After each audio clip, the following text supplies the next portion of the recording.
Hey, doing a contest response to Sequoiaflame's 1,000 subs contest. David, congratulations.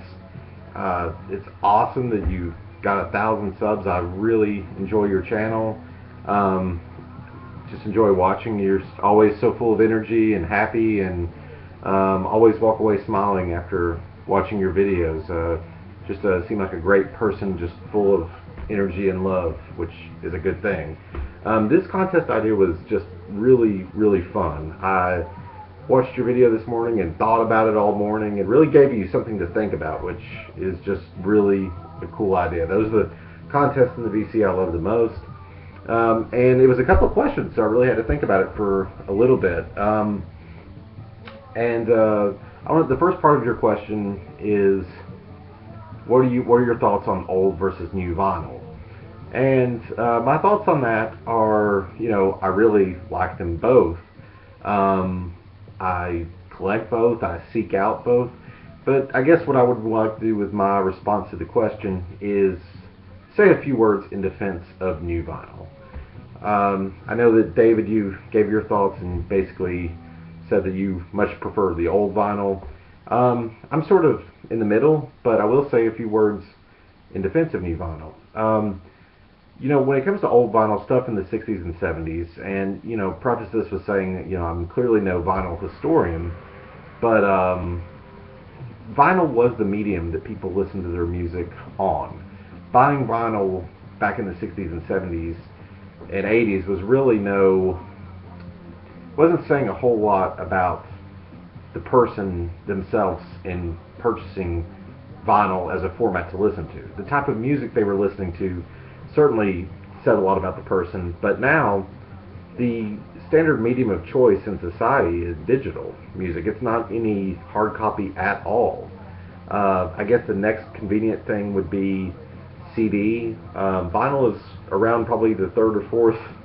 Watching videos on YouTube, not even downloading music, would be up there. So vinyl, to go buy a piece of vinyl, you have to really go out of your way in today's society to go pick it up, especially new releases. You really have to find a specialty shop that even orders new vinyl. A lot of places don't. A lot of places just sell used vinyl. So to me, there's something exciting about seeking out a new album on vinyl, listening to it on new vinyl. I think it says a lot about the person that collects new albums on vinyl, because it's just not the most convenient thing in our culture. Whereas in the 60s and 70s, there were independent records being released and weird records and stuff people, I'm sure, seeked out back then. But buying it on vinyl, that was the only way they could do it. Now we have so many more choices, and the fact that people like us and the VC still go out and seek out new albums on vinyl, I think it says a lot, and I think it's something that really shouldn't be discredited, especially in an age when there's the idea of physical format is disappearing. And I know also, just a few more things on the subject, I know a lot of people think that Record Store Day and things like this are being commercialized. I definitely agree with that, in the sense that anytime something vinyl is sort of coming back, there's going to be corporations and things that try to take advantage of that and try to profit on it. But I don't think it's really succeeding. I know at my local record shop, they really tried to get in on that, as far as they ordered so much stock for Record Store Day, and with some of the releases that I guess they thought were going to be more mainstream, and a lot of it's just still sitting there. I don't think vinyl is going to ever come back to the level it was in the 60s and 70s. I'm sort of getting off topic, but I wanted to defend new vinyl in the sense that it takes a lot of work to go find some of these things compared to when you could just YouTube it. And also, I think there's a lot of record, as far as there's a lot of record companies that are doing it right, that are pressing old things on vinyl. For example, one of the things that I don't like about old vinyl is some of the things that you do find are just so beat to hell, scratched up. The record pressings are so thin. I mean, there's a lot that did do it right, but like, for example, this Bob Dylan debut album. I found this used, and it's in decent shape. It's actually in pretty BG shape, I would say.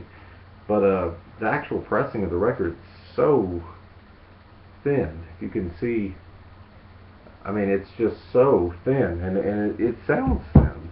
It's not scratched up. It's in actually pretty good shape, but it's just so it sort of affects the music quality. Whereas this is the Blonde on Blonde reissue. Uh, this is just real. This is something new that was really done right. If you look at the pressing on this, I think it's 180 gram or maybe even 200 gram. You know, much thicker pressing. And when it comes down to me, you probably can't really tell, but when it comes down to me, it's all about the music, whatever sounds better. I mean, if I'm buying an original Bob Dylan, I will definitely do that, but sometimes they're just so thin and beat up that if I can pick up a reissue at a decent price on, you know, one of the greatest albums ever made, like Blonde on Blonde, I'm definitely not opposed to that. So I hope that makes sense. I'm just saying that, you know, new vinyl is cool too. I like them both, but new vinyl is cool too. As far as your second question, I'm sorry that was so long. What is an album that we would like to be in a relationship with? Which is a hilarious idea and a really fun idea, and I spent a lot of time thinking about it. And for me, it would be Fadas, Gloss Drop. This came out in 2011, and the reason I would choose this album is there's such a variety in it. So you can listen to it 1,000 times and sort of pick up something new every single time you listen to it.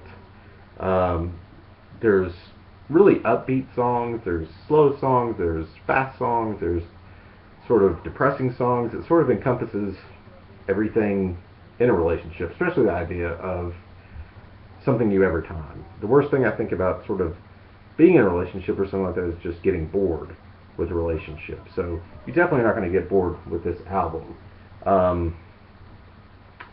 And also the strange time signatures and just the sounds and textures. I can never figure out what's going on, and it's sort of nice being in a relationship with someone that you don't know everything about. You're always learning new things about them. So to me, Battles, Gloss Drop would be my choice. And also, if you were to get in a relationship with Gloss Drop and have children one day, you would actually have an idea of what they would look like.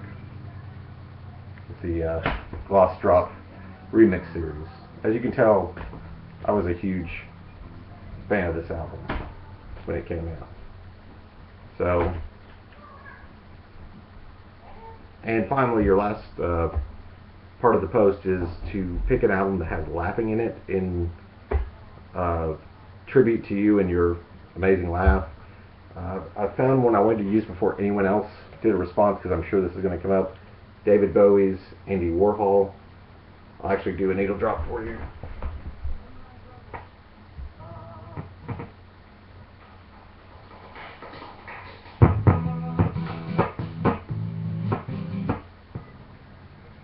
Should be coming up right in there. I was trying to find it. So this is for David Sequoiaflame, David Bowie, Andy Warhol. It's got a great laugh in it.